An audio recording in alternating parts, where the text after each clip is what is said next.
गङ्गातरङ्गरमणीयजटाकलापं गौरी निरन्तरविभूषितवामभागं नारायणप्रियमनङ्गमदापहारं वाराणसीकुलपतिं भज विश्वनाथं कर्पूरगौरं करुणावतारं संसारसारं भुजगेन्द्रहारं सदा वसन्तं हृदयारविन्दे भवं भवानी सहितं नमामि।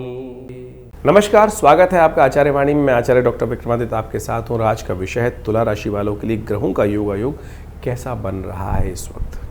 तुला राशि वालों, आपकी राशि के दृष्टिकोण से आपको समझना चाहिए ग्रहों का योग आपके लिए क्या खेल रच रहा है। 27 तारीख रविवार का अवसर, तृतीया तिथि विद्यमान है। इस दिन मधुश्रवा तीज है। रविवार के दिन तीज पड़ रही है। भगवान को झूला झुलाने का अवसर है। ग्रह नक्षत्रों के दृष्टिकोण से, आपकी राशि के दृष्टिकोण से लाभ की स्थिति है। संत महात्माओं की जितनी सेवा करने का योग बने अवश्य करिएगा। देव कृपा से योग बनता दिखाई दे रहा है। और ऐसे में विशेष तौर पर ग्रह नक्षत्रों के दृष्टिकोण से जो योग आपकी राशि में बनते दिखाई दे रहे हैं, एक काम और करने की ज़रूरत है आपको। विशेष तौर पर विजय के योग भी आपके बन सकते हैं। ऐसे में घर मकान के सुख प्राप्ति के योग बनते दिखाई देंगे। मकान इत्यादि में सुख प्राप्ति के योग भी नए रूप से, यानी घर में कुछ नया चीज़ों का पदार्पण करने का योग बहुत जल्दी इस शुक्र के पदार्पण करने के साथ साथ बनता दिखाई देगा। इन 1-2 महीनों में घर के कुछ नए सुखों में वृद्धि होने के योग बन सकते हैं। इसलिए कोशिश करें, आप मधु का दान करने का प्रयास करें। भगवान का मधु से स्नान कराने का प्रयास करें। हो सके तो भगवान कृष्ण को अच्छे से पूजन करने के उपरांत, षोडशोपचार पूजन करने के उपरांत उनको थोड़ा झूला झुलाएं। लाल गोपाल जी को, विशेषतः लड्डू गोपाल जी को विशेषतः झूला अर्पित करने का प्रयास करें। झूलन उत्सव का आनंद लेते हुए कार्य करेंगे तो अच्छा रहेगा। 28 तारीख सोमवार का अवसर, चतुर्थी तिथि विद्यमान है। इस दिन ग्रह नक्षत्रों के दृष्टिकोण से सावन का तीसरा सोमवार का योग बन रहा है। चतुर्थी को ही बन रहा है। पहला सोमवार भी चतुर्थी को ही पड़ा था, तो ये बड़ा सुंदर योग है। रिद्धि सिद्धिदायक है, सफलताओं को देने वाला है, विघ्नों को दूर करने वाला है। और इस दिन जो चतुर्थी का चीज़ है, सौर पुराण के अनुसार से कहा जाता है कि दूर्वा गणपति, दूर्वा के बने हुए गणपति भगवान शिव को अर्पित करें, उनका पूजन करें, उनका अभिषेक करें, तो कहा जाता है बहुत सारे कष्ट निवृत्ति के योग बन जाते हैं। मंगल परिवर्तन की तरफ जा रहा है इस दिन, और शनि के बिल्कुल सम्मुख आके बैठ गया है। ये कहीं ना कहीं द्वंद्वात्मक स्थिति उत्पन्न कर सकता है। इससे आपको बचने की ज़रूरत है। हो सके तो इस दिन विशेष तौर पर आप भगवान शिव का ध्यान करेंगे तो आपके लिए कष्ट निवृत्ति का योग बनता रहेगा। नहीं तो अननेसेसरी के द्वंद्व जीवन में उत्पन्न होने के समय समय योग बनते रहेंगे। देखिए, सावन का महीना चल रहा है। इस समय आपने अभी अपने भविष्य को समझा। भविष्य में ग्रह तो खेल करते रहेंगे, अपने अपने अजीब अजीब खेल चलते रहेंगे। लेकिन एक बात ध्यान रखें, हम अपनी मनोकामनाओं को पूर्ण करने के लिए जिस भी रास्ते को अपनाएंगे वो कहीं ना कहीं मनोकामना पूर्ण होती है, लेकिन हमारी परीक्षा भी साथ साथ जीवन में चलती रहती है। और शास्त्र उसके प्रमाण है। शास्त्र के दृष्टिकोण से इस रहस्य को हमें समझना चाहिए। मार्कंडेय ऋषि के बारे में आपने सुना होगा। शास्त्र में अष्ट चिरंजीवी कहे गए हैं। अश्वत्थामा, बलिर्व्यासु, हनुमानश्च विभीषण, कृपा परशुराम से मार्कंडेय च अष्टमा। ये अष्ट चिरंजीवी हैं जिनके जीवन में अद्भुत चमत्कार का योग बना। और इस सावन के महीने में इस रहस्य को हमें समझने की आवश्यकता है। हम कई बार अपने वीडियोस के माध्यम से आपके समक्ष भाव उपस्थित करते हैं कि हमको शरणागति भगवान की प्राप्त करने का उपाय करना चाहिए। और पौराणिक मत से ज्योतिष को जो समझ लेते हैं उनके बहुत सारे कष्ट निवृत्ति के योग बन जाते हैं। ये सावन का महीना बेहद खास है। और ऐसे में संसार में शास्त्रों में लिखा है कि हमारे समस्त जो जीवन जो है ग्रहों के अधीन है। ग्रहों के उठापटक परिवर्तन के अनुसार से हमारे जीवन में अच्छा बुरा समय हमको प्राप्त होता है। लेकिन उसके ऊपर भी एक 10वां ग्रह है, भनु भगवान का अनुग्रह करना। जो भगवान का अनुग्रह कर लेते हैं उनके समस्त 9 के 9 ग्रह शांत हो जाते हैं। एक बार एक ऋषि थे, एक ब्राह्मण थे। उन्होंने भगवान के समक्ष पूजा करी, प्रार्थना करी। काशी में रहते थे, भगवान की नित्य प्रति पूजा करते थे। घर में कोई संतान नहीं थी, तो भगवान को प्रसन्न किया। भगवान शिव जो है, जैसा महीना चल रहा है तो कहा जाता है कि सावन के महीने में भगवान पे एक लोटा भी अर्पित कर दोगे तो भगवान तथास्तु का वरदान ही देते हैं। भगवान प्रसन्न हुए, कहा जाता है बहुत वर्षों की साधना से।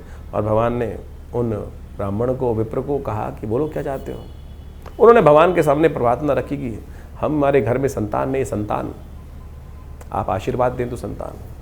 तो भगवान ने बड़ा विचित्र प्रश्न किया। बोले संतान चाहिए, पुत्र चाहिए, कुपुत्र चाहिए। कुपुत्र चाहिएगा तो लंबा जीने वाला मिलेगा, सुपुत्र चाहिए तो केवल 5 वर्ष की आयु वाला मिलेगा। कहा जाता है कि संतान की आकांक्षा में उस साधु ने, संत ने, ब्राह्मण ने कहा कि भगवान सुपुत्र ही दो, कुपुत्र होगा तो जीवन भर कष्ट देगा, कम से कम 5 साल तो सुख प्राप्त करने का योग बनेगा, संतान की सेवा करने का अवसर मिलेगा। भगवान ने तथास्तु कहा। देवयोग से संतान प्राप्ति हुई, मार्कंडेय ऋषि उस घर में उत्पन्न हुए और जैसे जैसे जीवन समय आगे चलता रहा, उस साधु को, उस ब्राह्मण को ये तो पता ही था कि बच्चे की आयु केवल 5 साल है।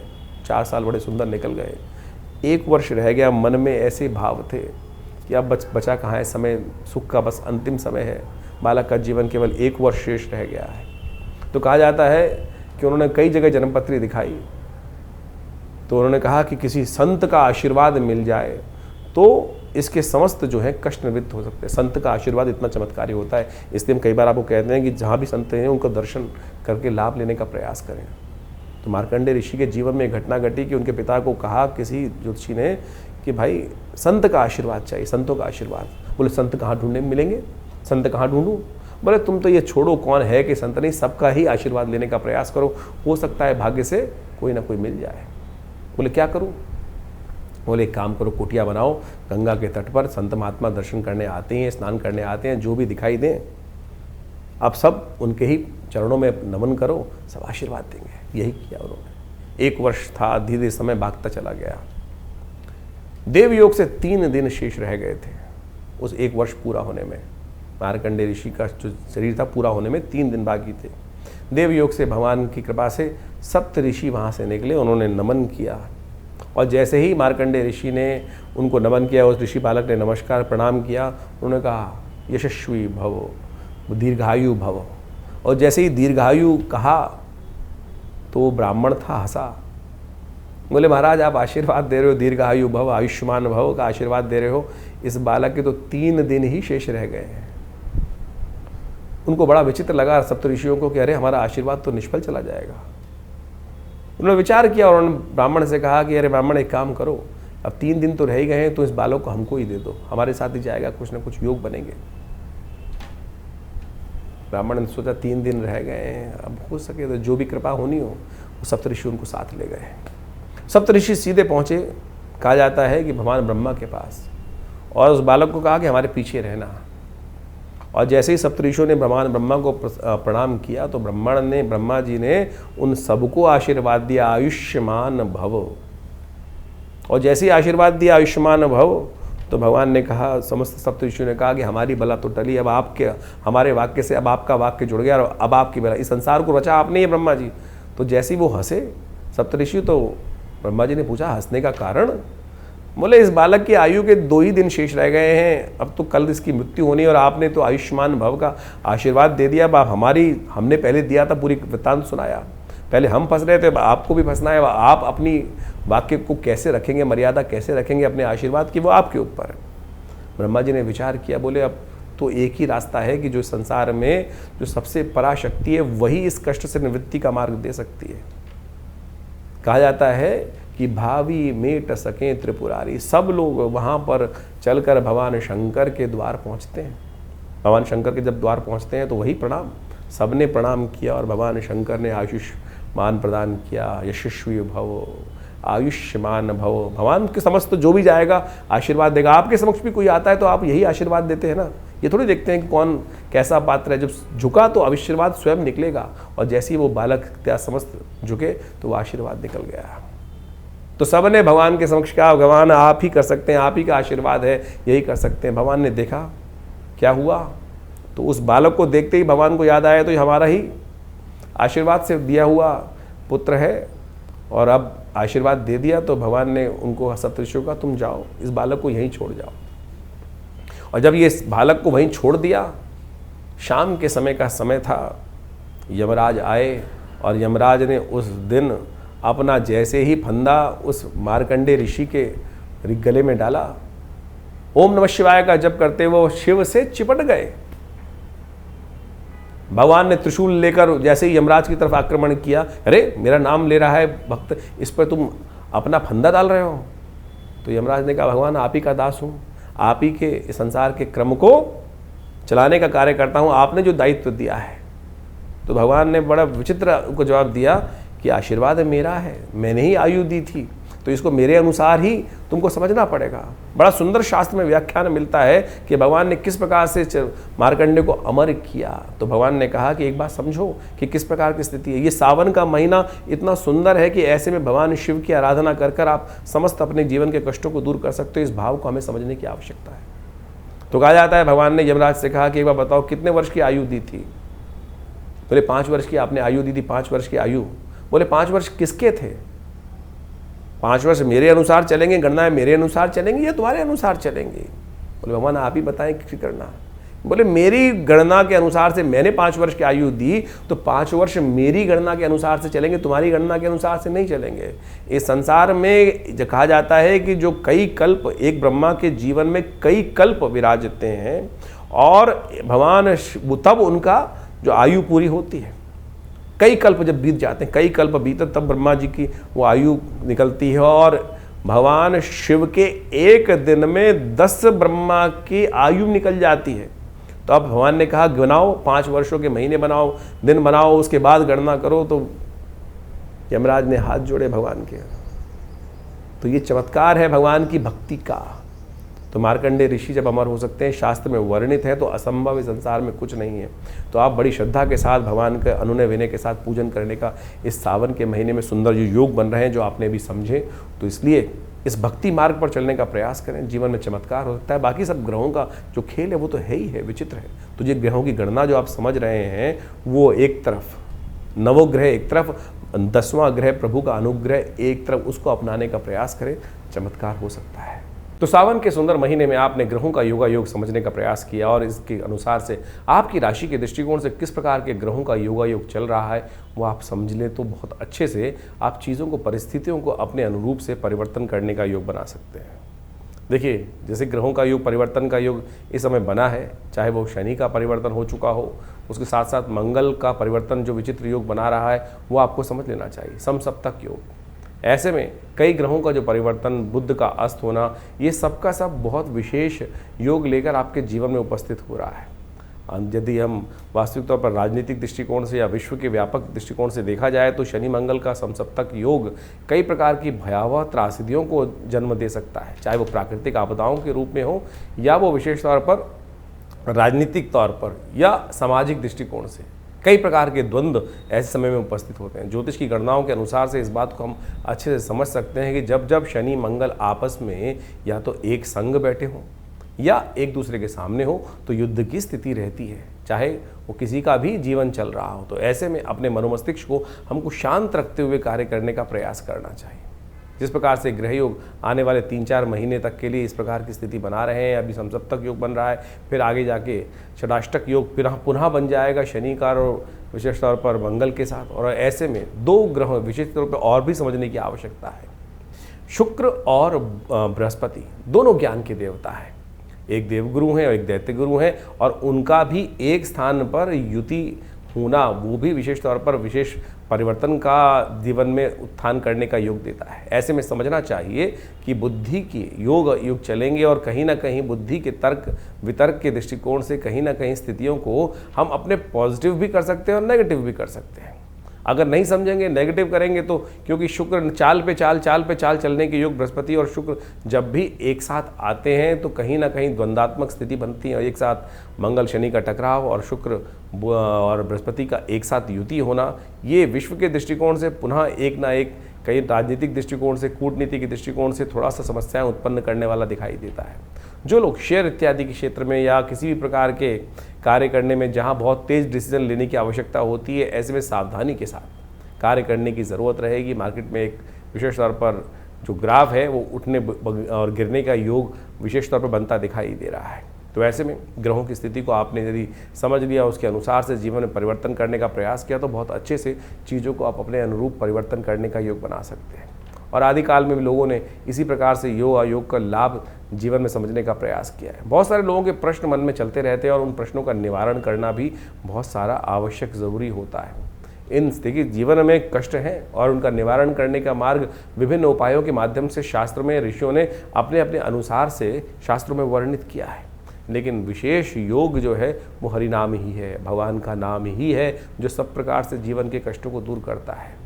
भगवान वेदव्यास ने समस्त पुराणों की समस्त बहुत विशेष ग्रंथों की रचना करी और उन्होंने अंत में एक बात लिखी, आलुड्य सर्वशास्त्रानि विचारैव पुनः पुनः इदमेकम सुनिष्पन्नम ध्याये नारायण सदा। तो भगवान का, श्री हरि का, भगवान का स्तवन किसी प्रकार भी यदि हम कर लें, वही वास्तविक तौर पर ग्रहों का निवारण होता है। इंडिविजुअल तौर पर कई ग्रहों के उपचार के तौर पर बहुत सारे समय समय पे हम उपाय बताते ही रहते हैं, लेकिन उसके साथ साथ भी पराप्रकृति ने, ऋषियों ने जिस प्रकार से हमारे भारतीय सनातन पद्धति के अनुसार से विभिन्न त्योहारों को, विभिन्न जो उत्सव हैं उनकी संरचना करी है, वो इसी सोच समझ कर करी है कि किसी न किसी प्रकार से हम उस प्रभु भजन में अपने आप को लगाए रखें। सावन चल रहा है और सावन में भगवान को प्रसन्न करने के लिए एक लोटा जल ही काफ़ी है। अनेक अनेक अनुष्ठान, बड़े बड़े अनुष्ठान, बड़े बड़े चमत्कारिक प्रभाव उपस्थित करते हैं, उनको भी करना बड़ा श्रेष्ठ शास्त्र माना गया है। लेकिन वहाँ सबसे बढ़िया जो सरलतम उपाय है, भगवान शिव पर एक लोटा जल ही अर्पित कर दे। यदि नित्य प्रति इस उपाय को कर लेना, आपको कोई बहुत बड़े किसी और उपाय की आवश्यकता नहीं पड़ेगी। तो शास्त्र में इन सब जो रीति रिवाज के माध्यम से इन समस्त सरल पद्धतियों को हमारे ऋषि मुनियों ने वहाँ पर इंगित किया है, तो इसको हमें समझना चाहिए। सरल भाव, हम जीवन में अपने मन से सरल नहीं हो पाते हैं, और तब तक सरल नहीं होंगे तब तक वो जीवन में कष्ट निवारण का मार्ग खुलेगा नहीं। तो ज्योतिष में कोशिश ये करें अपने जीवन में समस्त ग्रहों का उपचार करने के लिए विभिन्न विभिन्न मंत्र, अनेक अनेक चमत्कारिक मंत्र उपस्थित किए जाते हैं, और हमने उन समस्त मंत्रों का अनुसंधान करके देखा। विभिन्न विभिन्न प्रकार के जीवन में हर बहुत सारे लोग कष्ट में आते हैं। ऐसे में यदि स्वास्थ्य के दृष्टिकोण से कोई समस्या चल रही हो, तो इस विशेष तौर पर सावन के महीने में महामृत्युंजय मंत्र का जप करना सबसे श्रेष्ठकर माना गया है। तो ऐसे में कैसी भी बड़ी विपदा हो, उससे निवृत्ति का मार्ग प्राप्त करने के लिए, उस कष्ट को अपने जीवन से दूर करने के लिए महामृत्युंजय मंत्र का यथाउचित भाव से श्रद्धा के साथ अवश्य जप करें, और उसी मंत्र का जप करते हुए भगवान का अभिषेक भी करने का प्रयास करें। चाहे वो दूध से कर सकें, चाहे वो जल से कर सकें, जैसी आपकी सामर्थ्य, जैसी आपकी इच्छा हो। भगवान भाव के भूखे हैं, और भगवान के भाव जो दिए भाव का ही सामग्री बनाकर भगवान के श्री चरणों में अर्पित कर दें, तो देखिए समस्त कष्ट निवारण करने की देर नहीं लगी। शास्त्र कहता है, एक घड़ी आधी से पुनियाद, तुलसी संगत साध की हरे कोट अपराध। तो इसलिए वो एक क्षण कब आ जाए। समस्या ये ना कि 108 बार 1.25 लाख मंत्र जप करने का शास्त्र में वर्णन मिलता है, वो इसीलिए मिलता है कि लगातार रिदम के साथ चलते हुए यदि एक क्षण के लिए भी, एक मंत्र के लिए भी हमारा मन एकाग्र हो पाया, तो वो जो ट्रैवल पूरा लंबा मार्ग है वो बहुत आसानी से पूरा हो जाएगा। तो इसलिए सरलता से इसी भाव को हम अपने जीवन में रखने का प्रयास करें, तो ये विभिन्न ग्रहों का जो उपचार इत्यादि है वो सब हमारे जीवन प्राप्त हो जाएगा। बहुत सारे लोगों के अलग अलग प्रश्न होते हैं, जैसे हमने कहा, उन सब के निवारण के लिए हमने ये प्लेटफॉर्म आपके समक्ष रखा ही हुआ है। आप अपने प्रश्नों को व्हाट्सएप के माध्यम से हमारे यहाँ भेज सकते हैं। इसके अलावा हर रविवार को विभिन्न जो बड़े कार्यक्रमों में हम सब आपके साथ समय रहते हैं, तो उसमें आप आ भी सकते हैं। हर रविवार को विशेष तौर पर बड़ा कार्यक्रम रहता है, यज्ञ में आप सब सम्मिलित हो सकते हो। इस श्रावण के महीने में तो विशेष व्यवस्था हमने रखी हुई है कि हर रोज़ नित्यपति भगवान का रुद्राभिषेक, भगवान शंकर का रुद्राभिषेक चलता है आश्रम पे, और सोमवार के सोमवार जितने सोमवार पड़ रहे हैं उसमें विशेष बड़े तौर पर सामूहिक तौर पर भगवान के रुद्राभिषेक करने की व्यवस्था की गई है। आप भगवान के सानिध्य में एक बार रुद्राभिषेक का सुंदर आनंद शास्त्र विधि के अनुसार से कर देखिएगा, समस्त कष्टों को निवारण करने का सुंदर मार्ग अवश्य प्राप्त होगा। इसकी सुंदर व्यवस्था आश्रम की तरफ से है, तो आप स्वयं आकर किसी भी जो व्यवस्था को जानते हुए फ़ोन नंबर से संपर्क साध कर आप उस कार्यक्रम में जुड़ सकते हैं। और हमने ऐसा विश्वास रखा है कि भगवान की, और अनेक प्रकार से देखे भी हैं, कैसे भी कष्ट हों भगवान की कृपा से वो दूर हो जाते हैं, और उससे आपको लाभ ही प्राप्त होगा। धन्यवाद।